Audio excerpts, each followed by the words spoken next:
Hello guys, welcome to my YouTube channel. आज हामी बनाउँदैछौँ भुटेको चिया। यस, त्यसको लागि हामीले एउटा ताप्के लिने र त्यसमा दुध तताउने र अर्को एउटा फ्राई प्यान जे लिँदा पनि हुन्छ, कराई लिँदा पनि हुन्छ।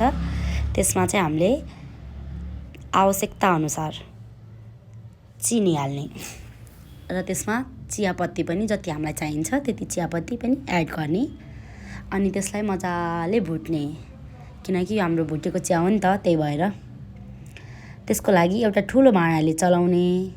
अब मिलेन जस्तो लाग्यो भने चाहिँ चम्चाले पनि चलाउँदा हुन्छ। अनि चलाइराख्ने, जबसम्म त्यो मेल्ट हुँदैन तबसम्म चलाइराख्ने, मजाले त्यसलाई मेल्ट हुन दिने। चिनीलाई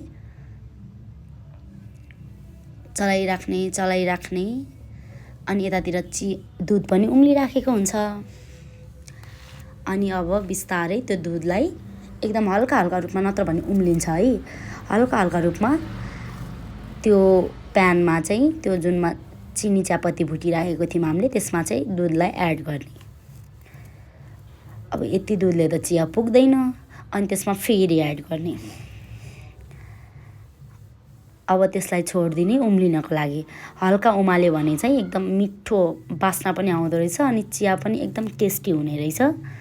यो रेसिपी चाहिँ सबले ट्राई गर्नु होला एकचोटि, अनि कस्तो हुन्छ मलाई कमेन्ट गरेर बताइदिनु होला। मजाले उमाल्ने। ल अब चिया ट्राई गरौँ है त। यो प्यानबाट हालेको भएर चिया अलिअलि बाहिर पनि पोखिएछ।